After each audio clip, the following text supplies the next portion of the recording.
Cross-region or cross-platform games can vary wildly in value, while some versions of a game may be region-specific. Let's take a look at some examples and compare prices across PAL and US regions. Predator Concrete Jungle. I didn't realise I had this on both original Xbox and PS2. So it was interesting to see the differences in values, not only between regions, but between platforms. The Xbox version earned a 46 on Metacritic and sold 100,000 copies worldwide, while the PS2 version got a whole point more on Metacritic with a 47 and sold 200,000 copies worldwide. There were not too many kind words being said about this game, with bad controls, terrible story, and overall confusing level design. Released a year after Alien vs Predator, the game tried to make links between the Alien and Predator franchises, such as referencing characters from both movies. I thought the animations weren't too bad, but I did get confused where to go or who was an enemy, so I just beat everyone up, hoping that was the right way to play. The cutscenes were alright too. I think there were just too many of them back to back. I would move a couple of steps, then trigger a cutscene. Walk a little further and trigger a mini cutscene tutorial.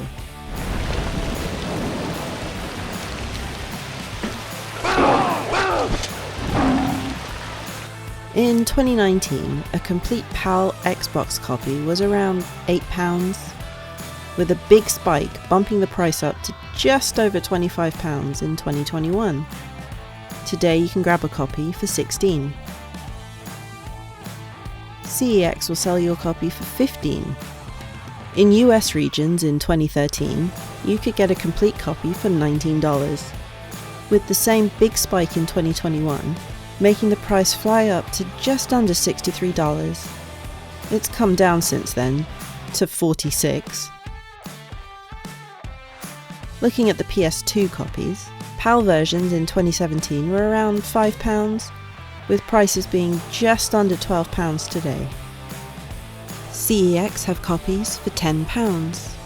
In US regions in 2013, it was $18.99, but it seems to have just been going up since then. $87 for a complete PS2 copy. That's such a huge difference in not only platform, but also region. Little King's Story. This cute little town building game is very reminiscent of Pikmin or Overlord, earning a Metacritic score of 87 and selling 290,000 copies worldwide. Your little king recruits his subjects, who all start off as laid-back adults, and you can assign them to dig holes in order to find buried treasure. You use this treasure to improve the kingdom and create jobs. The subjects can train as farmers, who have abilities to enable you to explore more areas.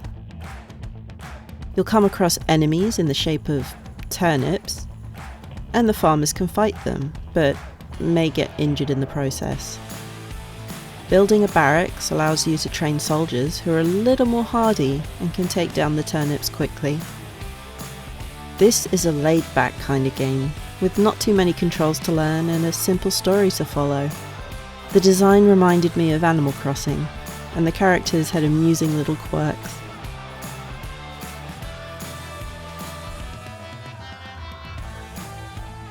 For a game on the Wii, it doesn't use motion controls, but instead relies on the nunchuck for movement and targeting. The Wiimote is used to move the camera and issue commands with A and B. Strange. Price charting shows a complete PAL copy was a little under £5 in 2019, spiking earlier this year to around £9, then falling to £6 today. CEX has copies for $3, which I think is well worth it if you like these kind of games. In US regions in 2013, a complete copy was $24.99. There was a dip instead of a spike, and you can now get a copy for $32. What a huge price difference from PAL regions. SOCOM, US Navy SEALs. This is an interesting game to have a go at, especially after playing games with modern stealth. You can see the basics of the mechanics that would be used in later games, using shadows to hide, picking silenced weapons, hiding bodies, all that good stuff. I can imagine a group of friends getting together to play this game online, thinking it was the peak of gaming and just having a good time causing chaos. Because it's a 20-year-old game, sorry for making anyone feel old, the controls are all over the place. But once you get the hang of them, it's fairly straightforward. This was a very popular game, earning an 82 on Metacritic and selling 3.65 million copies worldwide. This was the first in the series of SOCOM games, with the last title, SOCOM 4, released in 2011. I have a very battered big box copy, which comes with a headset. It's pretty much dissolved now. The nostalgia for this game was strong, as in 2021, a big box copy was a little over £73, but has calmed down to just under £25 today. CEX doesn't have a nostalgia tax, however, and has copies for £4. Just be aware of condition and completeness. In US regions, it's called a headset bundle, and in 2019 was going for $41. There was a small dip, but has recently gone up to $49, not too far from the price 3 years ago.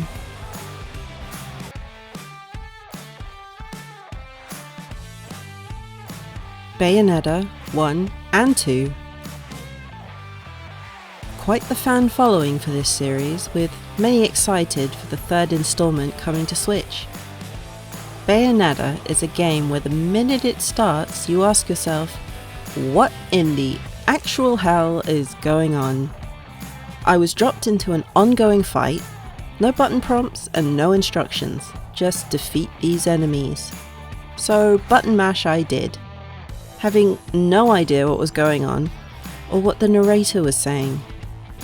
Confusion for a solid 10 minutes. That being said, it's a good looking game with many quirks. I guess it just got lost on me. It was released on PS3 and Xbox 360, where over 2 million units were sold.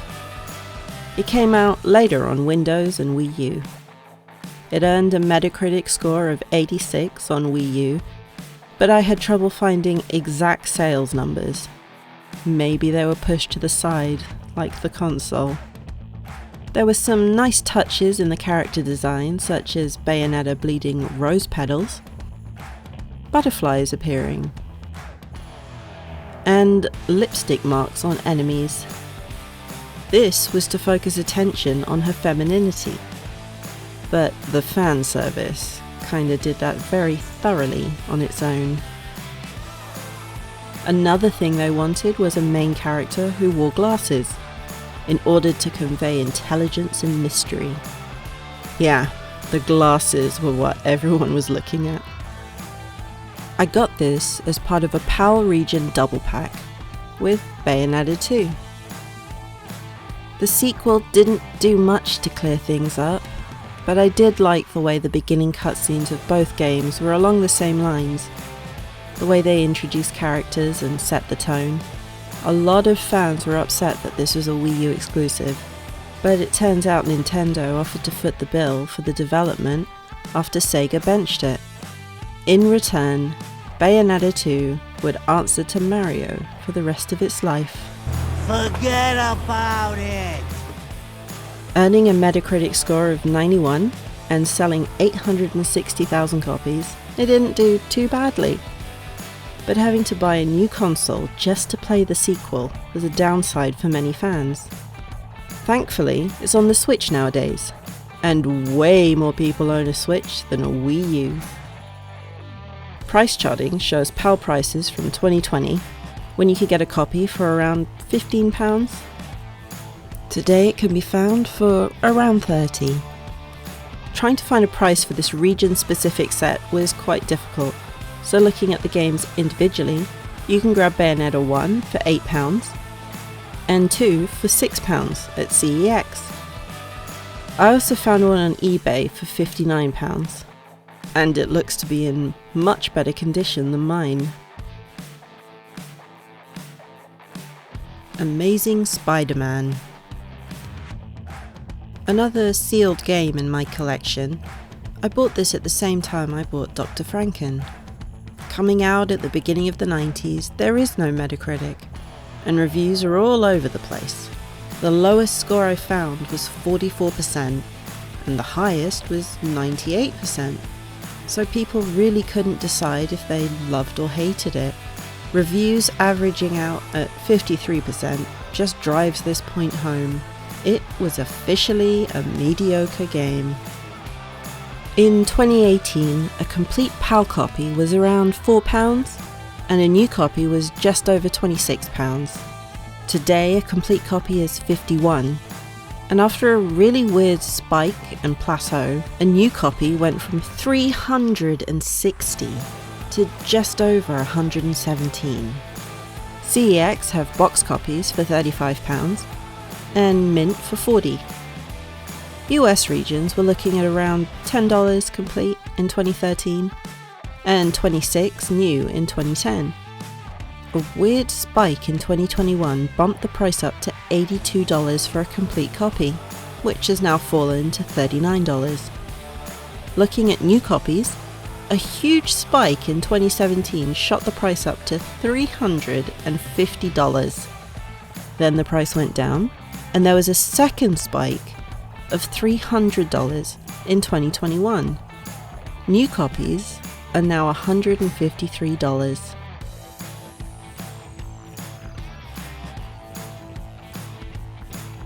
There were 5 titles, or 7 games, whose prices were strangely high. These are fairly common games to track down, so you can always grab yourself some copies. US regions seem to have some crazy prices compared to PAL regions, so maybe I'll try and find some games that tip the scales the other way. It would be interesting to see if there are any. Thanks for watching, and don't forget to hit your favourite combination of buttons down below.